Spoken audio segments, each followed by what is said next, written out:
Oi, boa noite. Tá tudo bem? Como vai? Vai bem? Tomara que você esteja bem. E tomara que você continue bem. Estamos começando mais uma semana, mais um programa Opinião, 10 de janeiro de 2022. Bom, muito bom ter você aqui. Na sintonia do programa Opinião, na audiência do programa. A sintonia a gente falava no rádio, né? Agora é audiência. Você que está na companhia aqui do nosso Opinião, muito bom estar com você e que Deus nos abençoe mais essa semana, não é? E que Deus nos abençoe nesse ano que se inicia, que as coisas que a gente não conseguiu realizar lá no ano passado, que a gente consiga, pelo menos, encaminhá-las neste 2022. Eu espero que você esteja bem, que se mantenha bem. Venha conosco. Hoje a gente entrevista aqui José Venceslau Júnior, presidente da FEComércio. É o Júnior da Verdão. Para quem não sabe quem é José Venceslau Júnior, é o Júnior da Verdão. Esse que você vê aí, ó, mais uma vez, gentilmente atendeu ao nosso pedido, nosso convite, com quem a gente vai falar sobre o comportamento aí, por exemplo, da economia, da geração de emprego, por exemplo, no comércio nesse fim de ano, como é que esteve, e as perspectivas para esse 2022. O homem está insuportável porque esteve aí, ó, recentemente como presidente da República. Trocaram figurinhas e tudo mais. A gente vai saber disso e outras coisas mais aqui no Opinião de hoje com o presidente da FEComércio. O Lorenberg Alves está aqui. Boa noite. Mais uma semana juntos. Boa noite, Paulo Coelho. É um privilégio para mim. Mais uma semana juntos. E um grande abraço, mas um grande abraço aos nossos telespectadores, a razão maior do nosso programa. Verdade. Então, a você que se liga aqui no Opinião pela internet também, muito obrigado pelo carinho da companhia. Pelo www.gazetadigital.com.br ou pela página no Facebook da TV Pantanal. Muito obrigado aí pela audiência, pela companhia, esteja você aonde for, mundo afora aí, viu? Júnior, José Venceslau, muito bom tê-lo aqui, muito obrigado por ter vindo, viu? Aliás, a primeira fala minha no sentido de desejar a você, como pessoa, como pai de família, um 2022 esplendoroso, com muita saúde lá, viu? A você, seus familiares todos, e que Deus esteja sempre presente no seu lar. E também como presidente da federação, porque lá também precisa-se de produtividade, precisa de bênçãos divinas, de trabalho, que tudo transcorra tal como está sendo planejado. Bom tê-lo aqui, obrigado por ter vindo. Paulo, professor Lorenberg, muito obrigado pelo convite. Para mim é sempre uma honra estar aqui, falar para o seu público, que é imenso, né? Eu, estando em casa, assisto o seu programa quase todos os dias. Desejar a todos vocês, cidadão cuiabano e mato-grossense, um feliz 2023, né? Com muita saúde para todos nós. Aí você está pulando 22. 2022, né, ô professor? É verdade, né? 22, dois patinhos. É verdade, 2022, né? Que Deus abençoe todos nós. Vamos já estar em 23 já, para você ver como é que ele pensa à frente, não é? Ô Júnior, há exatamente 2 meses, você nem pode se chamar de Júnior não, né? Claro, não, todo mundo me conhece por Júnior da Verdão mesmo, né? Júnior da Verdão, há exatamente 2 meses atrás, né, salvo engano, dia 10 de novembro, você esteve com o presidente Bolsonaro, despachando com o presidente da República. Eu sei que, em nome da Federação do Comércio, há muitos assuntos a serem discutidos e quando se tem uma pauta sincronizada, em sintonia com o presidente da República ou com a presidência da República, sabe-se que é uma grande vantagem. O que, na prática, 2022 teremos como fruto deste encontro lá com o presidente Jair Messias Bolsonaro? Nós tivemos lá, nós tínhamos uma audiência com o presidente Bolsonaro, a audiência era de 30 minutos e a conversa foi muito boa. Aquela audiência demorou 1h15. A nível de Brasil, nós temos as nossas associações ACOMACs e temos uma entidade maior que chama ANAMACO. É essa entidade que coordena todas as entidades de material de construção. E dessa entidade maior, eu sou o vice-presidente. Então, nós fomos com essa agenda marcada pela ANAMACO para agradecer o presidente Bolsonaro por ter colocado o setor de material de construção como essencial. Então, nós fomos levar para o presidente Bolsonaro os números Porque enquanto os setores de bares, restaurantes, similares, eventos estava demitindo, o setor de material de construção estava admitindo. Então nós levamos os números de admissões, levamos os números de impostos arrecadados no Brasil inteiro, impostos federais, e fomos mostrar para ele a assertividade dele de ter colocado material de construção como essencial. E durante esses 30 minutos a conversa foi em torno disso, e nós tínhamos já nos identificado como mineiro, como mato-grossense, que moram aqui há 41 anos, né? E o presidente Bolsonaro direcionou a fala várias vezes para mim, e perguntando por Mato Grosso, que ele gosta muito de Mato Grosso, que pena que nós só temos 1,5 milhão de eleitores, que ele queria que aqui tivesse 50 milhões de eleitores, que historicamente Mato Grosso sempre foi de direita, ou votou na direita. E a conversa foi longa, agradeceu o Estado do Mato Grosso, a ajuda que deu no governo dele, na balança comercial, as nossas exportações. Então a conversa foi de 1h15, uma conversa muito boa, Paulo. Nós vimos que ele vê assim, Mato Grosso com muito bons olhos. Então, para mim foi uma honra. O presidente Bolsonaro é muito simples, é gente como nós, é aquele jeitão dele que ele conversa, que você vê na TV, ali, na sala. Ele gosta muito de tocar nas pessoas, então eu fiquei muito honrado. Eu já era um eleitor do Bolsonaro, né, e voltei mais firme com a minha convicção que o Bolsonaro deve candidatar e ser o nosso próximo presidente. Mas assim, e encaminhamento assim, de pauta realmente assim, tem o pessoal da construção? Tem. Aí tem os demais, tem as demais pautas da gloriosa FEComércio, aqui no estado de Mato Grosso mais exatamente. Eu sei que lá tinha o Brasil inteiro, mas eu queria saber para cá. Eu tenho uma preocupação tão grande com Mato Grosso, que é um estado tão vistoso, não é? Um estado tão pomposo. Os números aqui, se pegar os números do governo do estado, tudo no azul, tudo, né, tá saindo pelo...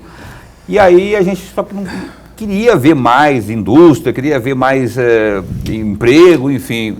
Nesse sentido aí, o que a gente pode falar para o nosso telespectador? A conversa se alongou de 30 minutos para 1h15, justamente falando do estado do Mato Grosso. Nós falando quanto o FEComércio, SESC, SENAC, as ações que a FEComércio tem feito através dos seus braços, que são o SESC e o SENAC. Nós estamos levando as unidades do SESC e do SENAC mais para o interior, estamos duplicando essas ações nossas no estado do Mato Grosso. E também isso despertou um interesse muito grande do presidente Bolsonaro. Nós temos um projeto através do SESC que chama Mesa Brasil. Mesa Brasil é um braço do SESC onde nós damos assistências para a família de baixa renda. Assistência, não assistencialismo. E fomos falar do Mesa Brasil, fomos falar do SESC Odonto, fomos falar da Caminhão Saúde Mulher e várias ações do SESC e do SENAC, e o presidente Bolsonaro não tinha conhecimento disso. A conversa foi muito proveitosa. Os direcionamentos dele a respeito do estado do Mato Grosso, principalmente em ferrovias, falamos bastante em ferrovias, né? É o moldal que ele está mudando a nível de Brasil, e como é de conhecimento de todos, o Mato Grosso é o celeiro do Brasil. Ele demonstrou uma gratidão muito grossa para o nosso Mato Grosso, pela balança comercial, que nós ajudamos em muito o Brasil na balança comercial, e principalmente sobre ferrovias. Então ele quer traçar Mato Grosso de ferrovias para baixar o preço do frete e que a soja, os nossos commodities do estado do Mato Grosso, seja cada vez mais competitivo lá no porto, né, na exportação. Lorenberg.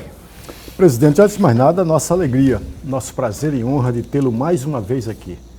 O nosso programa ganha e ganha muito com a presença do senhor. O amigo telespectador já está ganhando com a presença do senhor. Eu vou aproveitar a carona, sobretudo numa parte da pergunta, da primeira resposta.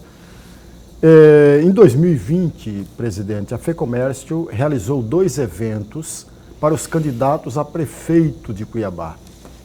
E aí vem a minha pergunta. Nós estamos em 2022, ano de eleição. A FEComércio vai repetir esses eventos, trazendo para dentro do seu convívio ou promovendo eventos com os candidatos a governador e candidatos ao Senado, ou ainda não pensou a respeito?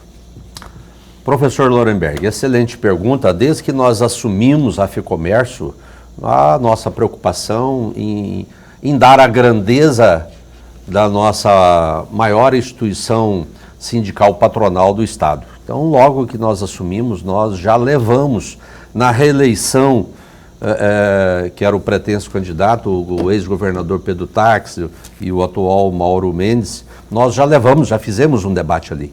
Então, nós viemos fazendo debate para governo, fizemos os debates para prefeitos e, com certeza, esse ano nós estaremos levando os pretensos candidatos ao governo do Estado e ao Senado do Estado do Mato Grosso, usando todos os nossos meios de comunicação, da nossa divulgação da FEComércio, as nossas redes sociais da FEComércio. Isso tem dado um impacto muito grande. Então, tudo que nós temos feito dentro da FEComércio, vários programas com muita audiência. Então, com certeza, nós estaremos levando os candidatos ao governo da FEComércio para dar essa contribuição para o cidadão mato-grossense que faça uma excelente escolha, que esse Estado continua crescendo e ajudando o Brasil. Está virando tradição, então, né? Esse ano, se tiver de novo, mais um ano de não é bem debate, né? Uma explanação, é para ouvir os candidatos, é isso?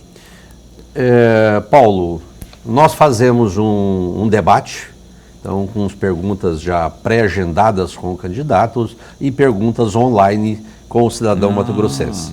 Então já estamos entrando aí só definir quem vai ser candidato a governo, realmente quem é candidato a Senado, que nós já estamos com a agenda reservada para engrandecer esse debate político. Ô Júnior, você citou aí, rapaz, a balança comercial, né? E eu escuto muita crítica em relação à política econômica gerenciada pelo Paulo Guedes, né? E a política internacional, a política exterior, as relações exteriores do governo essas políticas parecem estar bem, se tirarmos aí como base os últimos números da própria balança comercial, né? Foram 61 bilhões de reais, um superávit de 61 bilhões, recorde, não é? Você tem ideia, isso é medido desde 1989.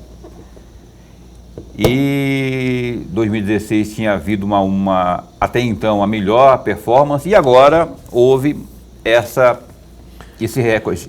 Eu queria saber Mato Grosso nessa história toda aí, na sua avaliação, como está, qual que é o papel dele, nesses números exatamente aí, como que você avalia? Como você muito bem disse, nós estamos vivendo um momento de extremas direita no Brasil e extrema esquerda. Eu analiso muito assertivo o que o nosso ministro Paulo Guedes tem feito, né? São 61 bilhões, isso nunca houve na história do Brasil, mas nós não conseguimos mais um bom senso. Então, quem é de direita fala que está certo, quem é de esquerda fala que está errado. E o que a gente vê com o estado do Mato Grosso, o Mato Grosso continua nessa pujança de crescimento, né, puxada principalmente pelo agronegócio, mas eu digo sempre, aonde o agronegócio vai bem, o comércio vai muito bem, obrigado.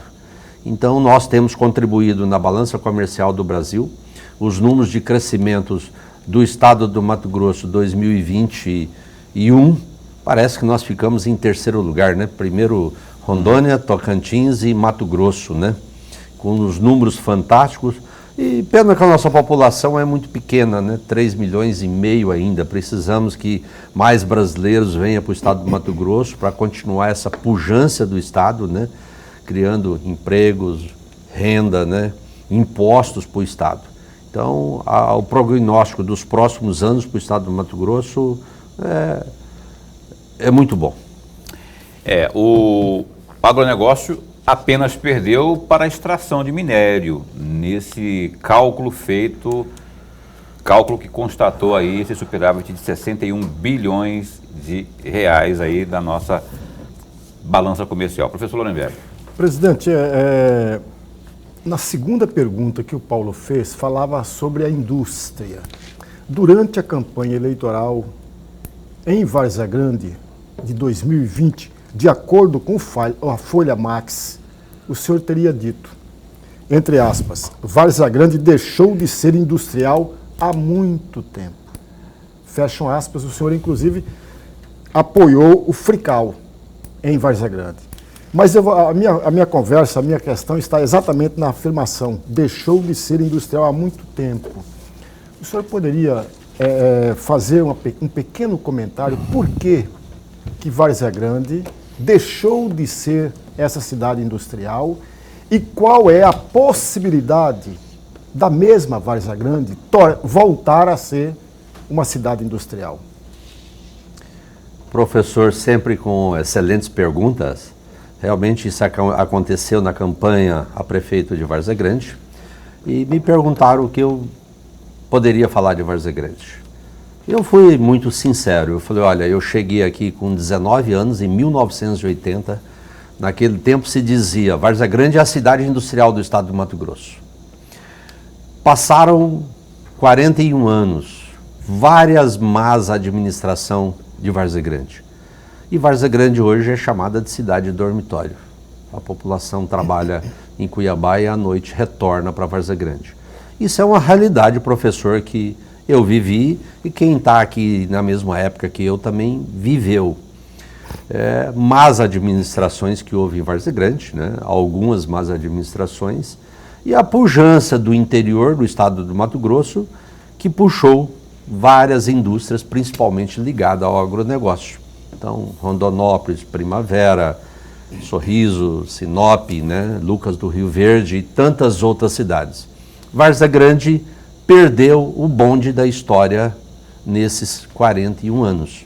Mas eu acho que, tenho certeza que Várzea Grande, com uma boa administração, por ela estar logisticamente ao lado da capital, ela tem muito a oferecer. É questão de boa administração de um prefeito, né, professor? Nós estamos conversando aqui com o José Venceslau Júnior, que é o Júnior da Verdão. Ele é presidente da FEComércio. Eu acho que ainda dá tempo, antes de ir para o intervalo comercial, de perguntar o seguinte, rapaz. Eu estava aqui olhando a minha colinha aqui, presidente, que diz o seguinte, que aquela lei lá, né, que foi aprovada, que prevê o diferencial na alíquota do ICMS entre os estados. A FEComércio está até a tampa mergulhada nessa discussão, foi aprovada, e o que muda agora? Paulo, excelente pergunta. Eu tenho dito, desde as mudanças tributárias no estado do Mato Grosso, que com o Covid-19, todos nós aprendemos a usar as redes sociais, a internet, para fazer suas compras. E o diferencial de preço hoje da internet e das lojas físicas varia de 20%, 30%. E o consumidor hoje não tem aquela fidelidade com lojas ou uma determinada marca. É preço, e o consumidor, eu também, todos nós somos consumidores, queremos o melhor produto com o melhor preço. E as redes sociais, a internet chegou. O que é a minha preocupação? Que nossas lojas físicas dentro do estado do Mato Grosso virem showroom. É aquele que o cliente vai numa das minhas empresas, olha um produto X, pega o código de barra, vai na internet e compra. 30% mais barato. Por quê? É os nossos custos de impostos, logística. É esse preço que nós temos mais caro para morar no centro do Brasil. O que você está falando é a Lei Complementar 190/2022, que é o DIFAL, que quando você compra pela internet, a empresa está baseada lá em São Paulo e ela atende o Brasil inteiro. Só o fator gerador de ICMS é onde ela está baseada, que é São Paulo.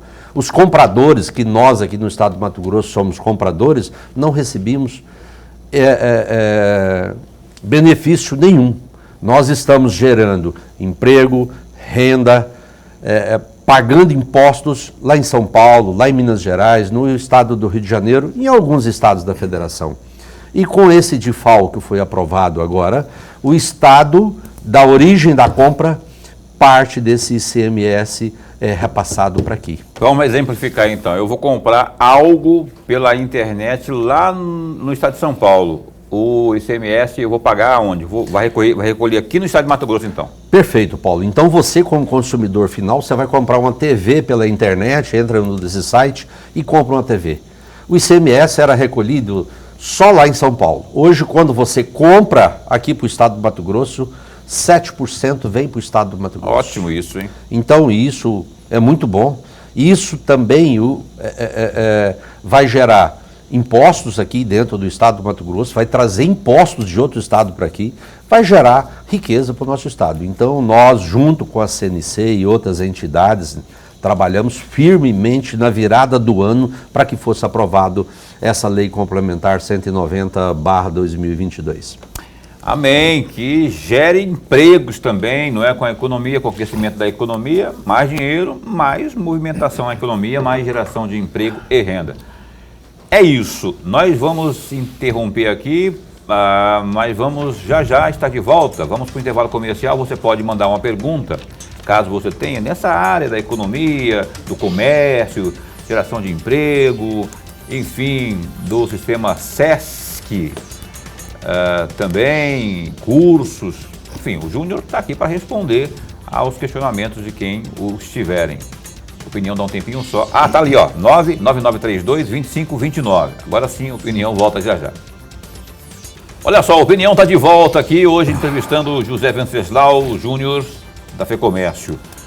E antes de seguirmos com a entrevista, vamos aqui aos destaques do www.gazetadigital.com.br. A gente fala sempre aí com números da pandemia. Acompanhe aí conosco. A Secretaria de Estado de Saúde notificou 21 mortes e 2.597 novos contágios pela Covid-19 em Mato Grosso. Os números dizem respeito ao comportamento da doença no estado entre sábado, que foi dia 8, e segunda-feira, dia 10. Sábado, domingo, segunda-feira. 3 dias foram registradas aí 21 mortes, né? Então, isso corresponde então a esses 3 dias e poucos dias após a realização das festas de final de ano. Com a explosão de novos casos, Mato Grosso passou a contabilizar 565.246 contágios, sendo que em 543.247 ocorrências, as pessoas infectadas se recuperaram. Contudo, outras 14.102 pessoas não resistiram às complicações da Covid. Em relação aí ao último boletim divulgado pela Secretaria, a taxa de ocupação de unidades de terapia intensiva, as UTIs, apresentou uma ligeira queda, virando de 57,89% para 54,97%. Porém, o número de pessoas em isolamento subiu de 5.366 para 7.293. Apesar da queda sensível na ocupação de UTIs, o índice que mede a taxa de uso de leitos de enfermarias apresentou alta aí neste mesmo período, subindo de 14% para 16%. Assustador isso, viu? Olha, outro destaque também no Gazeta Digital. O prefeito de Cuiabá, Emanuel Pinheiro, voltou a frisar a proibição de festas de carnaval na capital, incluindo tanto festejos públicos quanto privados. O apontamento do gestor foi feito na manhã desta segunda-feira, dia 10, durante sua vacinação com a terceira dose contra a Covid-19. De acordo com Emanuel, o decreto publicado no início de dezembro de 2021 já estipulava a proibição de festas. Contudo, além da medida, o gestor tentará ainda convencer os demais municípios da Baixada Cuiabana a cancelarem as festividades em virtude, então, do aumento de casos de Covid-19 e também da tal influenza. De acordo com o noticiado aí pela reportagem, Cuiabá tem registrado alta dos contágios nas últimas semanas, inclusive com registro de ocorrências de co-infecção, nos quais aí pessoas são contagiadas tanto pela Covid-19 quanto também pela gripe ao mesmo tempo. Neste cenário, o prefeito reforça a necessidade de proibição das festas. Ao atender a imprensa, o gestor apontou ainda que anunciou a medida meses antes da data de celebrações para que o setor de eventos não fosse pego de surpresa. E tem uma outra notícia também aí no Gazeta Digital.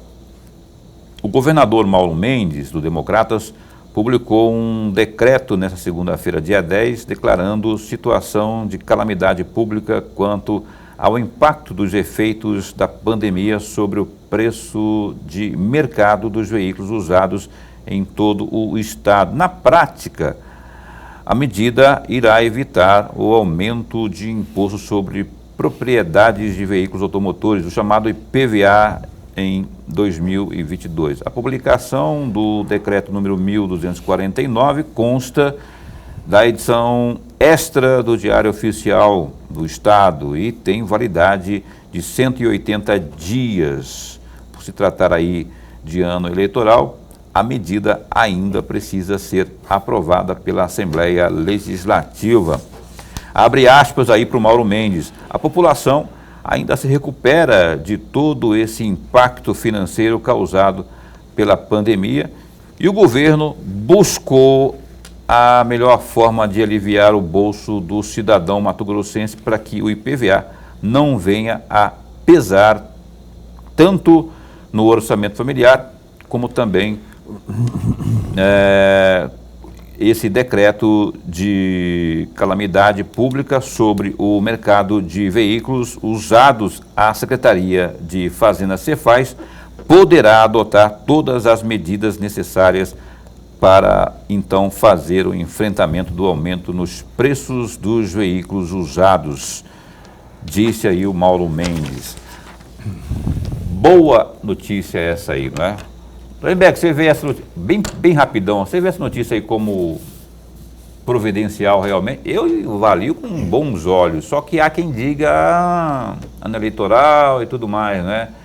Os maledicentes falam isso. O que você avalia disso aí? Você também é maledicente? Você acha que tem picardia nisso aí ou realmente faz-se necessário nesse momento? Paulo, eu não tenho dúvida nenhuma que é o ano eleitoral, o governador está abrindo um pouco as mãos para contemplar o seu eleitor, não tem dúvida nenhuma, mas a medida é essencial. Assim como foram outras medidas que seguraram os preços, que evitaram, por exemplo, aumentar os impostos. Eu acho isso salutar. Mas tem um detalhe que eu gostaria muito de comentar muito rapidamente, dando mais números. Veja, o Paulo acabou de ler uma matéria dizendo que 21 pessoas perderam a vida nos 3 últimos dias. Até sexta-feira, do dia 29 de dezembro até 7 de janeiro, tinham morrido 21 pessoas. 21 com mais 21, 42 pessoas morreram num prazo de 13 dias. Vou repetir, amigos. 42 pessoas morreram de Covid em um espaço de 13 dias e mais de 7.200 pessoas ficaram infectadas. Ora, não tem nada controlado, amigos. Nada. As famílias não precisam de heróis e nem de heroínas. Precisam de vidas.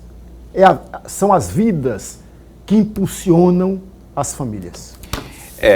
E eu vou aqui garantir o sigilo da fonte, não vou falar quem me disse, mas esse fim de semana eu conversei com uma pessoa ligada à saúde aqui de Cuiabá, que me disse que pelo ritmo da coisa e pelo conhecimento dessa pessoa, em sexta-feira, sábado, nós teremos aí ocupação de mais de 80% nas UTIs. Olha aí. Eu fico assustado, bicho, porque olha só, não faz muito tempo, eu vim aqui, ó, noticiando 90, 95, 98% de ocupação e agora, Deus me livre e guarde, não quero nem pensar. Mas, Júnior, vou pegar a carona nessa primeira situação aqui que o Lorenberg comentou, que é da ação do governador.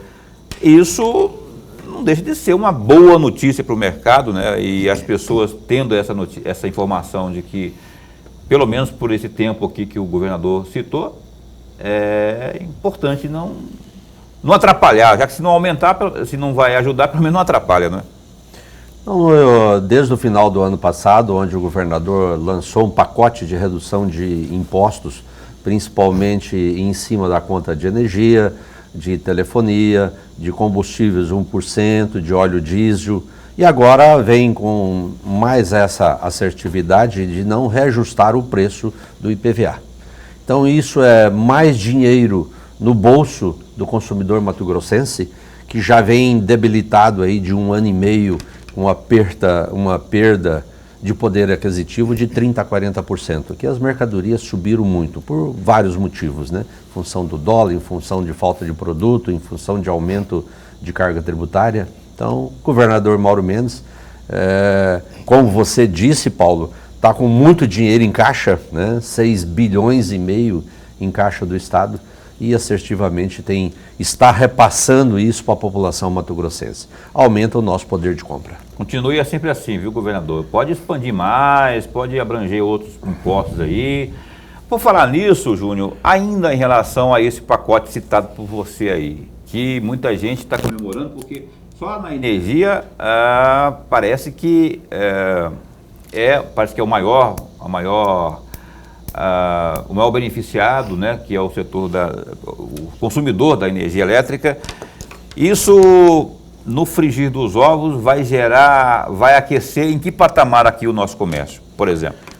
Ô Paulo, é uma redução significativa na conta de energia, e isso o consumidor que estava pagando aí R$300 na sua casa, ele vai pagar 210, 220. Então é mais dinheiro do bolso do consumidor, ele vai alimentar melhor, vai no supermercado, no vestiário ou no setor de material de construção. Então isso é um dinheiro que fica no bolso do cidadão mato-grossense e que esse dinheiro circula na economia. Então é muito bem-vindo. Quando o dinheiro está circulando na economia, está gerando impostos. Então foi assertiva a ação do nosso governador e esse dinheiro acaba voltando para o caixa do Estado novamente, né? Pois é, vamos esperar que isso... Agora que está na hora, Lorenberg, porque antes de fazer a próxima pergunta para o Júnior, entrou em vigor agora, né? Então a gente já poderá sentir o efeito disso daqui o quê? Alguns dias já, né? Porque se já está valendo, significa dizer que na próxima conta de luz já vai ter esse impacto. Você fala da redução. Da redução que eu estou falando. Não é? Bem como no próximo mês. No próximo mês. Bem como no combustível também, viu, gente? Tem um tal do álcool aí, o nosso etanol, que também parece que teve um impacto no combustível. A parte o maior impacto foi no etanol. Também, bora observar aí se há realmente essa mudança, essa queda no preço aí, porque temos que ficar de olho. O PROCON também, a Assembleia, enfim, todo mundo aí que tem que ficar de olho para a gente tentar ver se isso realmente acontece lá na ponta. Por favor. Presidente, eu estava lendo alguns artigos que o senhor chegou a escrever e publicar, mas tem dois itens que me chamaram a atenção até por conta da importância delas. Uma delas é a Carta de Paz Social. E eu gostaria muito de ouvir um comentário do senhor, juntamente com a missão econômica e social da FEComércio. Tenho a impressão, e me corrija, presidente, se eu estiver errado, tenho a impressão que se trata de duas coisas completamente distintas, ainda que elas venham somar lá na frente, que é a missão econômica e social da FEComércio, e a outra, a Carta de Paz Social. Gostaria muito de ouvi-lo a respeito.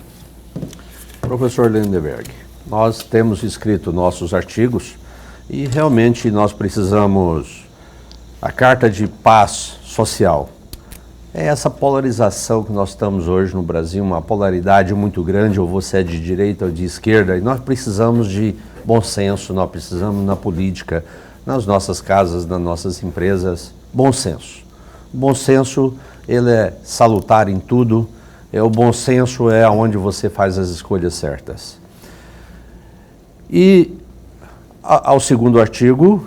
Que é a missão econômica e social da FEComércio. A missão econômica e social da FEComércio. A nossa missão é defender o comércio no estado do Mato Grosso. Mas também nessa defesa nós temos uma missão social. A missão social, eu te dou um exemplo que nós fazemos, eu citei anteriormente, pelo SESC, onde que através do Mesa Brasil nós fazemos a parte social. Nós damos assistência às famílias carentes. É assistência e não assistencialismo. Então, a nossa equipe do SESC, que mapeia as famílias carentes, onde nós levamos alimento e, junto com a nossa equipe de alimentação, nós ensinamos essas famílias a produzir o seu alimento e aproveitar.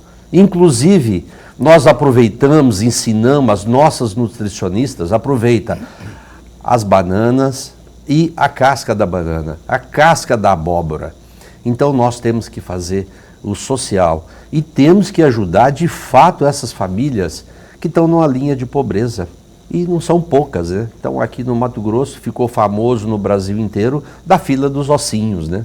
Um estado tão rico como você falou e nós temos uma população carente. Então a FEComércio, ela tem que fazer o social e nós defendemos a política do Estado, defendemos todos os empresários e comerciantes. Você falou aí um negócio que eu fiquei intrigado e curioso. Como é que se dá esse processamento da casca da banana? Como é que é feito esse trabalho? Como é que se dá isso aí, Júnior? Paulo, os maiores nutrientes das frutas estão justamente na casca. E nós jogamos, você pega uma abóbora, você descasca ela e descarta no lixo a casca. Então, nós entramos com a nossa equipe que trabalha com alimentação dentro do SESC, as nossas nutricionistas, ensinando as famílias a utilizar isso. Então, eu venho de uma família lá do interior de Minas, onde a minha mãe aproveitava tudo isso. Com o passar dos anos, as gerações novas que foram chegando não souberam aproveitar. E hoje joga a parte nutricional, principalmente das frutas, tudo fora. Então, nós entramos, nós mapeamos essa família nas cidades polo do estado do Mato Grosso, onde nós temos sede do SESC ou do SENAC. Essas famílias são cadastradas e aonde nós fazemos o recolhimento nas redes de supermercado de atacadista com os nossos caminhões da Mesa Brasil. Então recolhemos toneladas, sabe aquela banana que lá no supermercado, a casca dela já começou a empretejar? Nós como consumidores não compramos? Sim. Nós recolhemos isso e fazemos uma distribuição.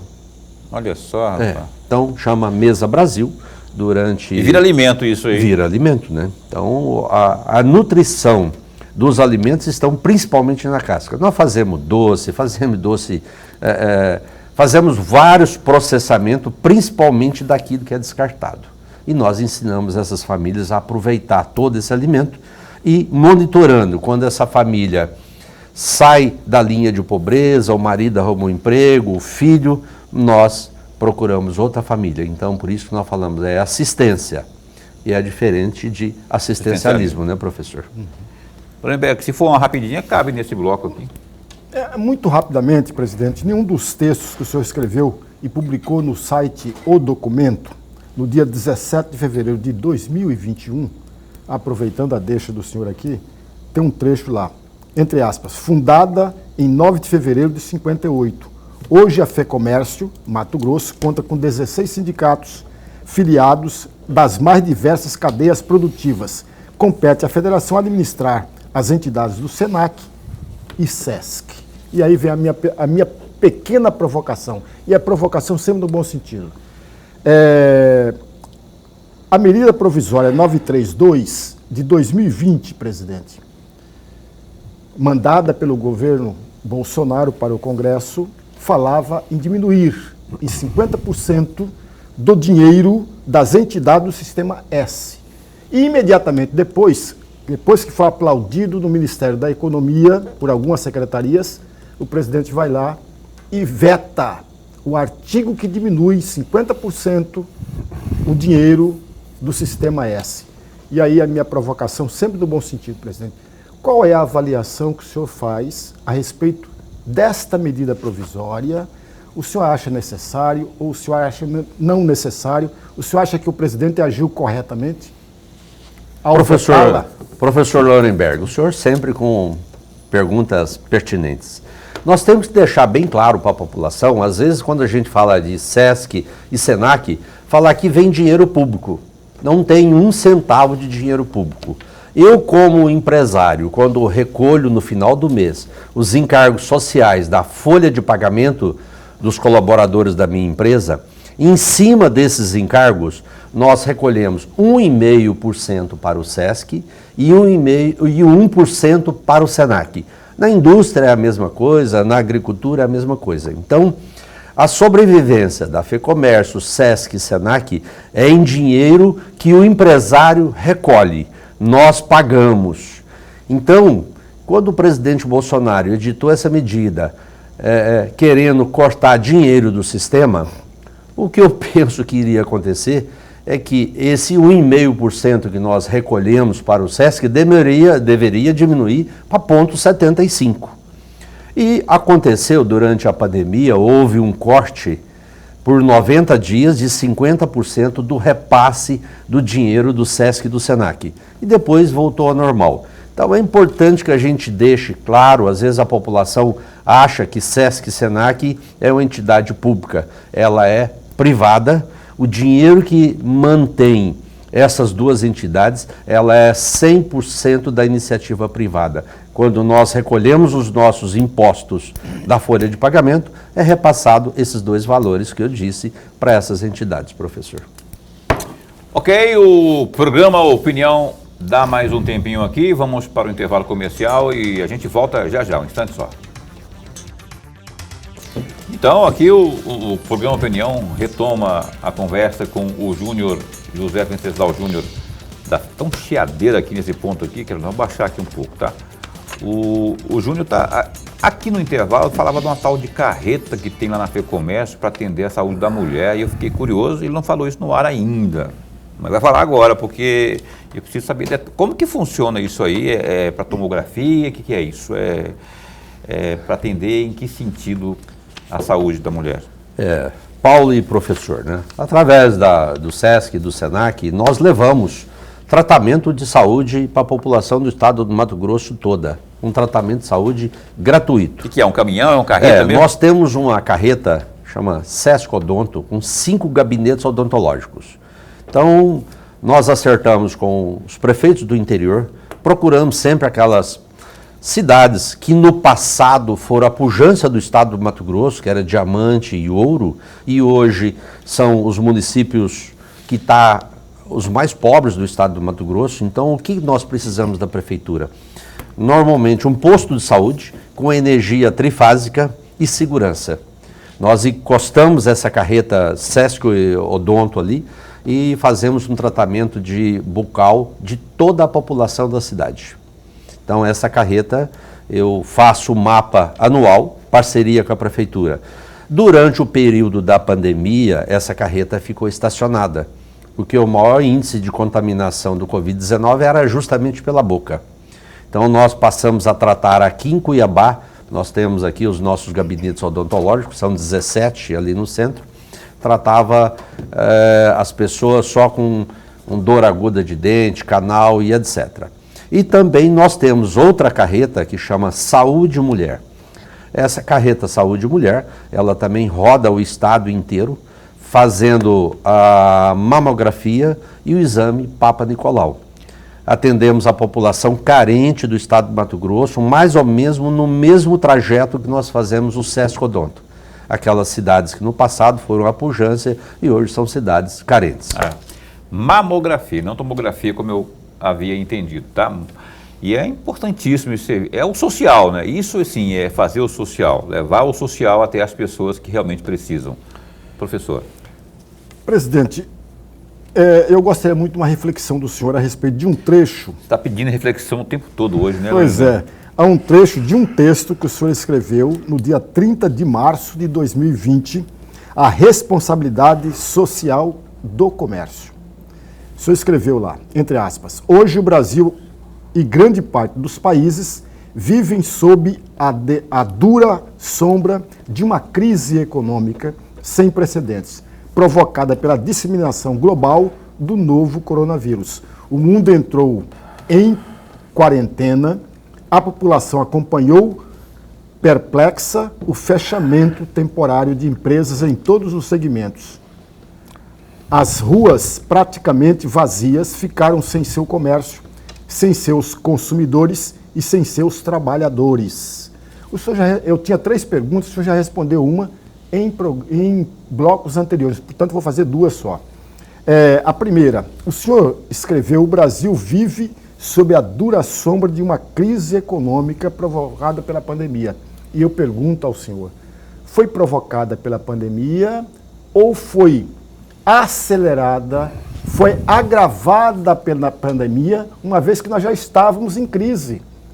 Nós tivemos uma recessão em 2015 a 2016, em 2019, no primeiro mandato do governo Bolsonaro, muitas empresas fecharam pela crise econômica. Primeiro mandato do Bolsonaro? Do mandato do Bolsonaro agora. Primeiro ano. Então, somando o segundo, não. Nesse mandato do Bolsonaro, em 2019, muitas empresas, sobretudo restaurantes, fecharam em razão da crise. E aí a minha provocação, presidente.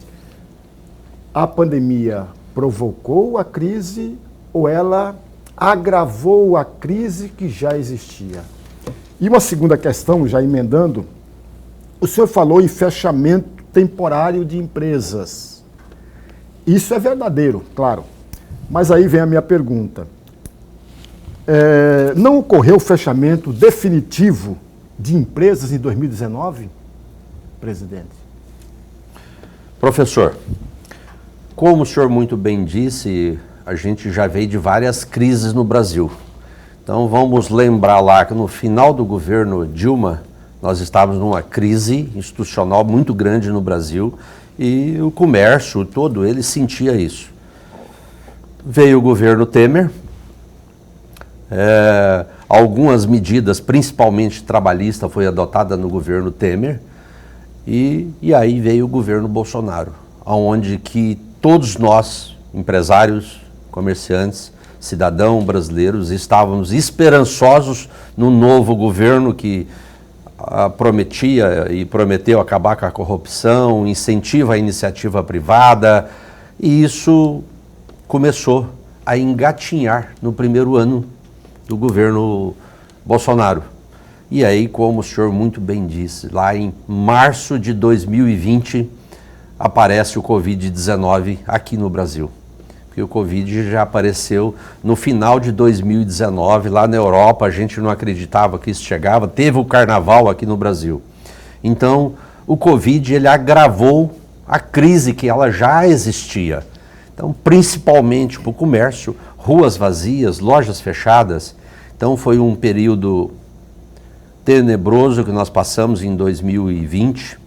2021, com o avanço da vacinação, as pessoas começaram a sair de casa, o comércio começou a reagir, mas ainda tem muita sequela. Tem vários comércios que estão abertos, mas com muita dívida do passado. Outros fecharam as portas e não conseguiram dar baixa na empresa. Nós ainda estamos com muitas feridas abertas, professor. Esperamos que 2022 essas feridas cicatrizam e, de fato, com a vacinação e andamento, o Covid vai embora, o agravamento das mortes, como vocês falaram logo no início. Então, hoje não está tendo tantas mortes mais como tinha, mas o Covid está aí, nós temos que tomar todos os cuidados. Bom, caminhando para o final do programa, o tempo voa, né, rapaz? Hoje, durante o dia, o prefeito Emanuel tomou a 3ª dose da vacina, não é, da Covid. E ele disse ali que ele não vai obrigar ninguém a tomar, quer dizer, E aí eu gostaria de saber a sua opinião como presidente da FEComércio, qual é a avaliação institucional, não é, da FEComércio nesse sentido aí, porque se daqui a pouco houvesse um entendimento contrário das autoridades de obrigar realmente, o próprio comércio daqui a pouquinho teria que exigir, né, o tal do passaporte. E aqui o prefeito está sinalizando isso tanto para a questão das matrículas das crianças, como também no comércio como um todo. Aqui no município de Cuiabá, ele não vai obrigar. Qual que é a sua avaliação, presidente?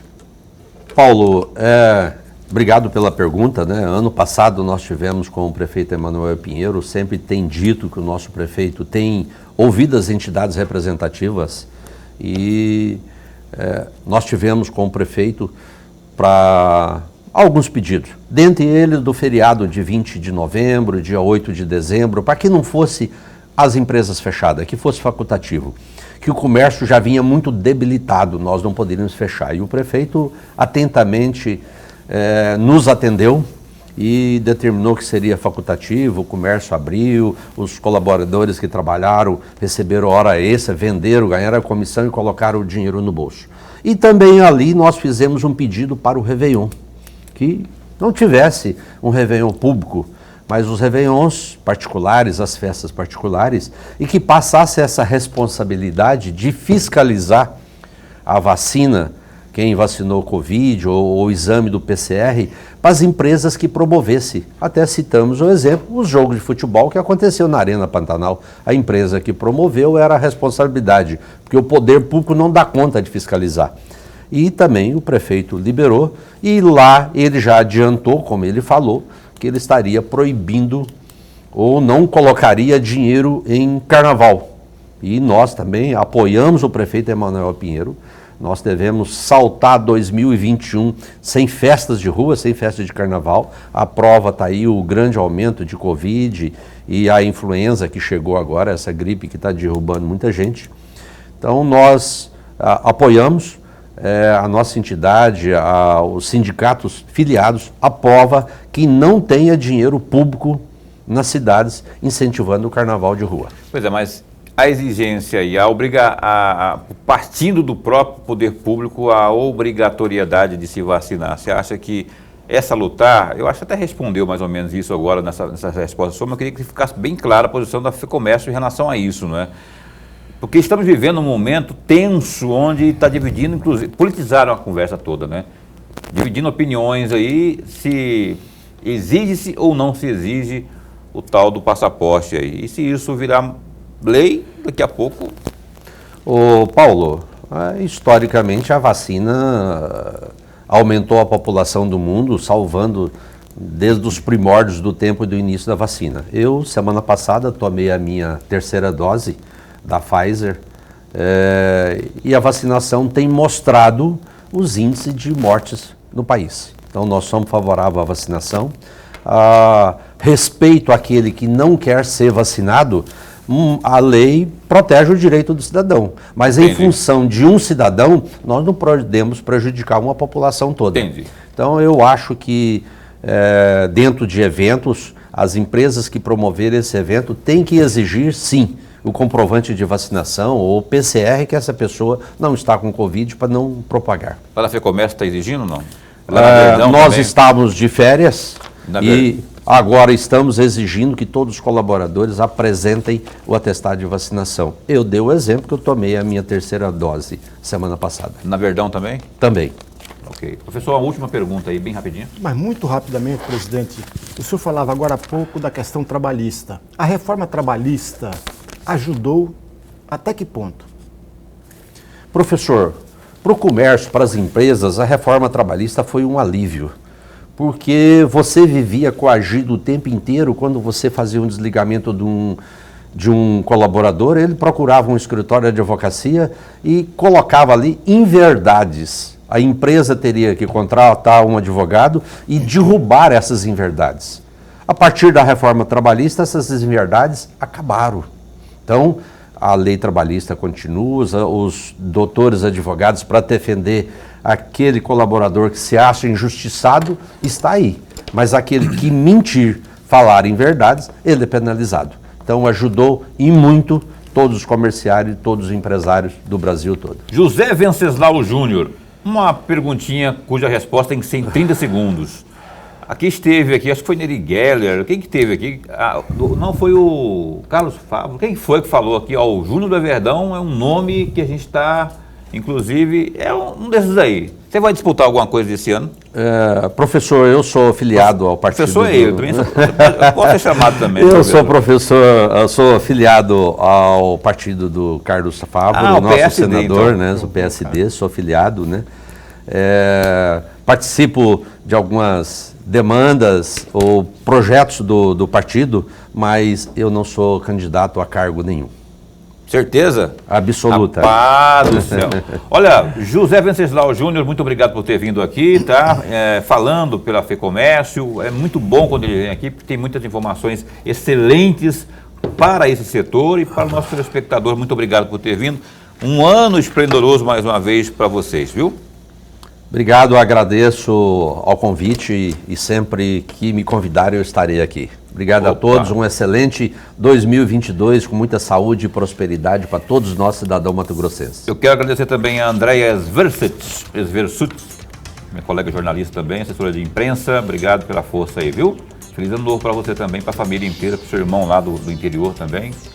Ó, o Lonenberg, a gente se encontra amanhã, né? Até amanhã. Amanhã com o José, não é José, amanhã é, quem é mesmo? Amanhã é o deputado estadual João Batista, não é José, é João Batista, que é deputado estadual aqui falando conosco ao vivo às 7h30 da noite. Até lá, fica bem, fica com Deus também.